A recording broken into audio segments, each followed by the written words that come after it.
Stand By Me tells the story of Gordy, played by Richard Dreyfuss, who discovers that his former friend Chris has been tragically murdered, which leads to a flashback of his childhood as he's now played by Will Wheaton. Chris is played by River Phoenix, as they're also joined by Vern, played by Jerry O'Connell, and Teddy, played by Corey Feldman. Who I met, by the way. He was an asshole. Yeah, you think so? It turns out that Gordy's older brother Denny, played by John Cusack, has passed away, but he struggles to let go as his parents neglect him and he feels abandoned and completely alone. Chris has a bad reputation as his family are all criminals, Teddy gets beaten by his father, and Vern is fat and annoying. That's his entire character. He's just fat and annoying. But you may think he looks familiar because he actually grew up to become this guy. What? You lied! Anyway, they find out that a young boy called Ray Brower went missing and is presumed dead despite nobody being found. The four lads decide to try to discover his whereabouts in order to become local heroes. They know the route that he took, so they decide to follow the train tracks, because apparently none of their parents seem to give a shit where they are. No way, that sucks. And during their adventure they bond as we really grow to learn more about all of them and sympathise with them. They do eventually discover Ray's corpse, but one thing I forgot to mention is that a badass gang led by Kiefer Sutherland and that arsehole from Storm of the Century also had their eyes on the prize, but soon overpowered because gun. But Gordy realises it's all wrong and they refuse to take credit for finding the body, just reporting it anonymously. As we return to present day, we discover that he and Chris remain friends, but the other two drifted apart over the years. Oh, don't say that. Producer Bruce A. Evans actually sent a copy of the Stephen King story The Body to his writing partner's wife on her birthday on August the 29th, 1983, and they both instantly became fans of the book, quickly contacting Stephen King's agent to gain rights for a feature film.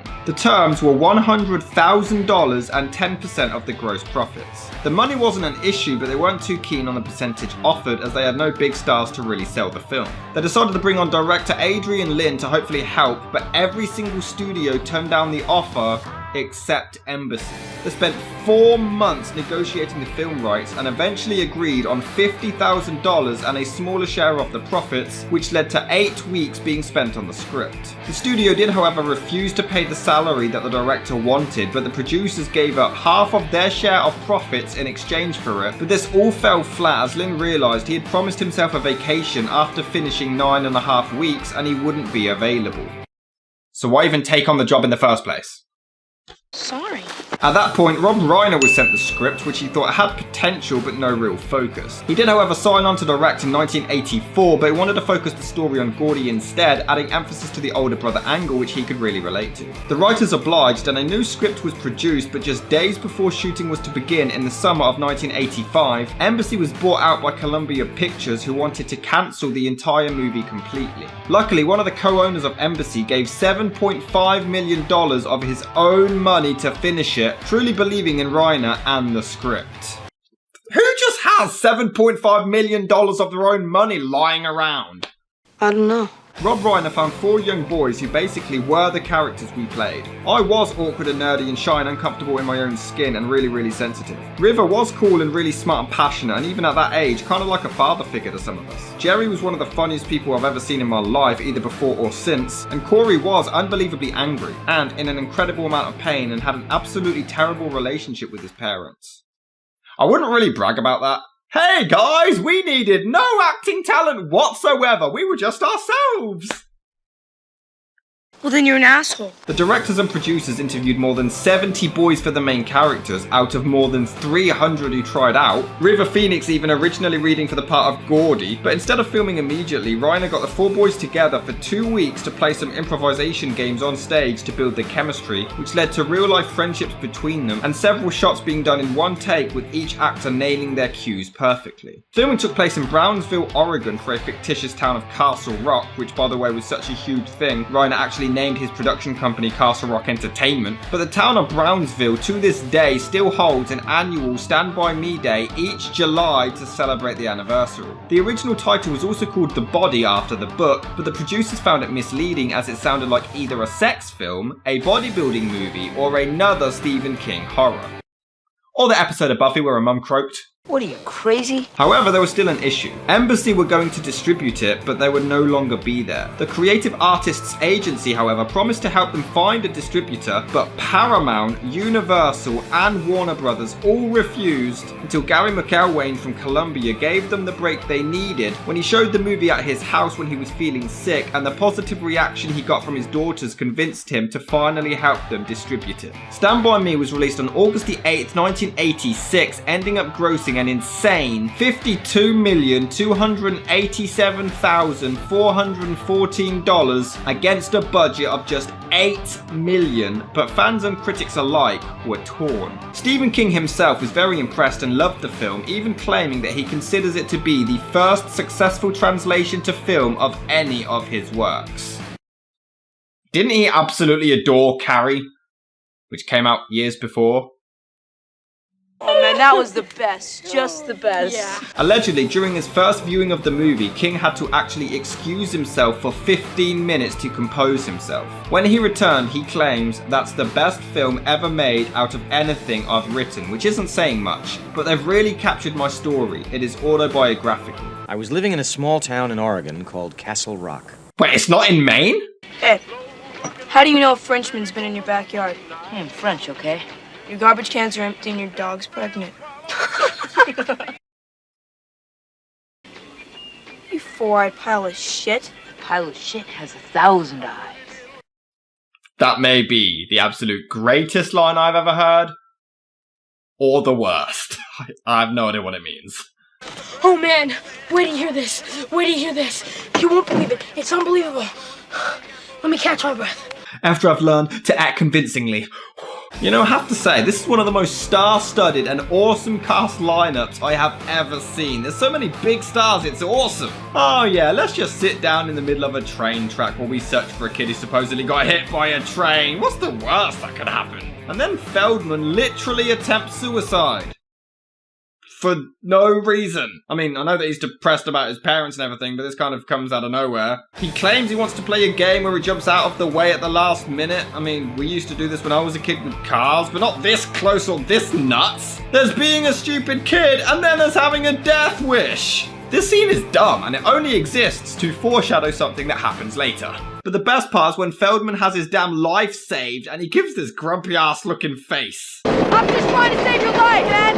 You want to kill yourself? Is that what you want, goddammit? You're trying to kill yourself! If you heard my music, you'd want to kill yourself too. And Kiefer Sutherland may play the generic stereotypical bad guy, literally beating up mailboxes, but he really nails it. Every time he's on screen, he steals the show. He's in a race at one point and has a damn truck heading directly for him, but he doesn't budge and just keeps on going. Shit, man! Shit! I won. That is so cool. And even the final confrontation, every word is pure charisma. You're dead. The best part is definitely the four leads. The kids have so much charm, and that's what sells this film. The charm. The kids bond, and you really do enjoy watching them. And when I look at you, I throw up. And then your mother goes around the corner and she licks it up. Finding new and preferably disgusting ways to degrade a friend's mother was always held in high regard. Oh, your mum's had everyone on the street, mate. Don't you be talking about mama. I will fight your mum. Don't you be talking about mama. I'm going to mess you up and I'm going to lock you on the dungeon with the baby. No, screw you. Screw, I am Chandler Canterbury. She is Mrs. Canterbury. No matter what you say, Mrs. Canterbury will crap all over you. The dead brother thing is also handled expertly well. Cusack is so likeable that you feel bad that he's no longer there. In the flashback, Gordy is completely ignored by both his parents, and Cusack is the only one who gives him any attention or affection. But sometimes I do think they try too hard. Very often they give a positive message, but it just comes across as way too forced and contrived. Whatever is between you and your old man, he can't change that. Who talks like this, let alone kids? You're just a kid, Gordy. Oh, gee, thanks, Dad. Wish the hell I was your dad. You wouldn't be going around talking about taking these stupid shop courses if I was. No kids talk this way! Although allegedly during filming, Corey Feldman smoked pot for the first time, and River Phoenix lost his virginity, so I guess they're more mature than I think. Or I just had a sheltered childhood. But some things are just Weird. I'll be waiting for you on the other side, relaxing with my thoughts. You use your left hand or your right hand for that? You wish. What? He wishes you'd masturbate? Does the word retarded mean anything to you? There's a scene where they have to cross this bridge but are worried a train might show up. But look at how slow they're going! I get being afraid of heights, but even the boys who aren't scared are dawdling. The damn bridge is obviously strong enough. They could have run a marathon and back by the time the train shows up. And I was going to make fun of this green screen for how unconvincing it looks, but apparently it's not a green screen, it's just a different camera lens where the train was much further away than it actually looks. Still a bad effect though. And how is the fat kid outrunning a train anyway? Well, this kid, he's our age, but he's fat. Real fat. He weighs close to 180. Okay, there is no way he weighs 180. Sorry. Are you alright, young man? Hey, Lardass, how was your trip? I hear you got a big appetite, Lardass. Don't even think about winning this. Boy, are you fat. Is he? Wow, they kept that quiet. We get a long-ass vomiting gag, but it does look pretty bad. You can constantly see the hose mechanism, and it's not matched up to their mouths very well. The barfing was really good. But there's one thing I couldn't understand. Did Lardass have to pay to get in the contest? No, Vern. They just let him in. Oh, great. Great story. What? Is that supposed to be funny? What was the joke there? I mean, okay, I guess he's annoying and stupid. We've already established that. We're almost an hour in. We didn't really... All right. Mickey's a mouse. Donald's a duck. Pluto's a dog. What's Goofy? Actually, that's a good point. What is Goofy? Mind blown. Goofy's a dog. He's definitely a dog. Is he? He can't be. He can't be a dog. He wears a hat and drives a car. See? I knew he couldn't be a dog. God, that's weird. What the hell is Goofy? I need to know! Shut up! I also love the fact that they don't just harp on their objective. They're on their way to go and find this body, sure, but they actually bond and build these characters so you care about them more. I just wish that I could go someplace where nobody knows me. Oh, I've been there. But you're like 6, mate. What the hell have you been through? Shut up and do your homework. Oh, it's so funny I forgot to laugh. And then we get the weirdest scene of the entire movie. So this deer shows up, kinda says hello, and then leaves. I guess Gordy is relating to the deer because it's independent on his own in the middle of the woods, abandoned and wild, I guess. It was on the tip of my tongue to tell them about the deer, but I didn't. That was the one thing I kept to myself. I've never spoken or written of it until just now. Why? Why is it such a big deal? Hey guys, I saw a deer, it didn't do anything, and then it left.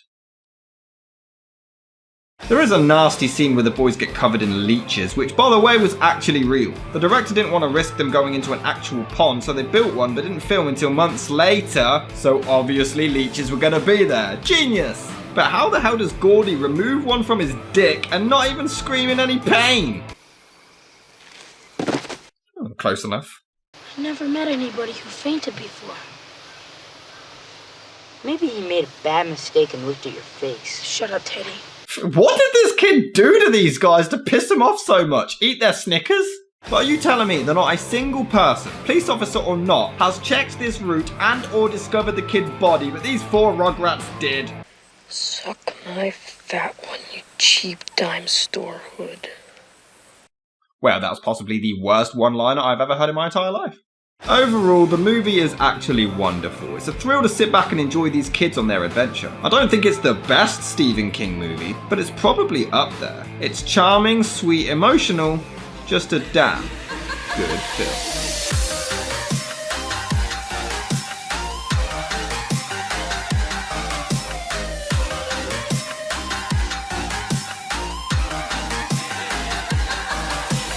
But the important thing is, what the hell is Goofy?